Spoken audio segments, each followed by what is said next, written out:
Благодарам, почитувана подпредседателке, почитуван премиер, почитувани министри, почитувани колеги пратеници, почитувани граѓани, медиуми. За денес имам две прашања, кои што ќе ги поставам до министерот за култура и туризам, господинот Зоран Љутков. Министре Љутков, предпоставам ќе се сложите колку е значаен македонскиот јазик. Тој е нашиот национален и културен идентитет и ова наше богатство сите имаме обврска да го чуваме, негуваме и да го унапредуваме. И јас сум исклучително горда што припаѓам на политичка партија и бев дел од една влада која што докажа како се сака, брани и почитува македонскиот јазик. А знаете зошто го велам ова? Затоа што токму во периодот на владата на СДСМ се спроведува државнички политики за заштита, афирмација и унапредување на нашиот македонски јазик.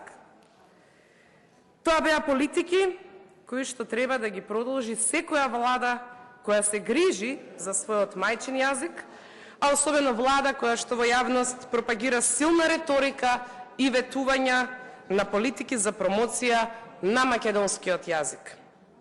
Да, тука мислам на владата на ВМРО ДПМНЕ. Оно што денес го гледаме во однос на унапредувањето и афирмирањето на македонскиот јазик е во склоп на сите останати политики на ВМРО ДПМНЕ, ништо не е направено, не е спроведена ниту една политика. Тотална незаинтересираност. Дури ниту законските обврски не се исполнети, а тоа е недозволиво. Пред да дојдам до прашањата, ќе ве потсетам дека во април 2019 токму владата на СДСМ донесе одлука за прогласување на 5 мај за Ден на македонскиот јазик. Благодарение на тие политики, денес нашиот македонски јазик е признат во Обединетите нации, а со договорот од Фронтекс стана дел и од јазиците на Европската Унија. Да ве потсетам дека инвестиравме во Институт за македонски јазик и финансиски ја поддржавме дигитализацијата на сите картотеки во институтот, со што трајно заштитивме 5 милиони вредни записи на македонски текстови. Одиме понатаму. Го дигитализиравме правописот на македонскиот јазик, а после 24 години обезбедивме нови вработувања на научници во Институтот за македонски јазик. Овие факти, верувам дека ви се многу добро познати. Лани го донесовме и Законот за употреба на македонски јазик, од кои што произлегуваат мерки и обврски што треба да се предземат.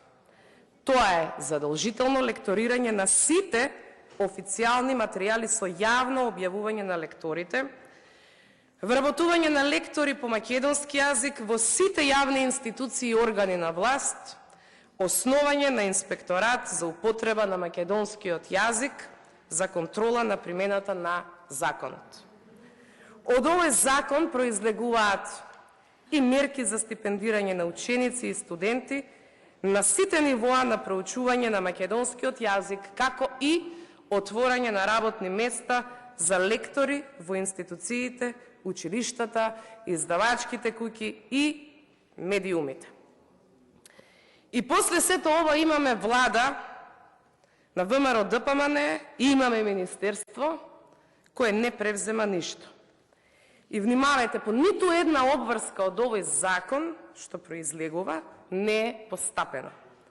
Само да подсетам на вашиот став за великанот Блаже Коневски, кој го нарековте џуџето од Небрегово. Тој став ја открива сета ваша суштина и ниту стотици ваши заветни изјави не може да ја покријат. И ова не е никаква тенденциозност, само едно подсетување. 9 месеци не се сетивте и не покажавте иницијатива за основање на Инспекторатот за употреба на македонски јазик, нема огласувања, за вработување на лектори нема исполнети законски обврски. Врз основа на се тоа претходно напоменато, имам две конкретни прашања до вас. Прво, кога ќе почнете да ги исполнувате обврските од Законот за македонски јазик, бидејќи досега не е исполнета ниту една обврска? И под број 2, дали не се срамите, дали чувствувате било каква одговорност и грижа на совест, затоа што досега ништо немате направено за македонскиот јазик? Ви благодарам. Ви благодарам. И двете прашања пратеничката ги упати кон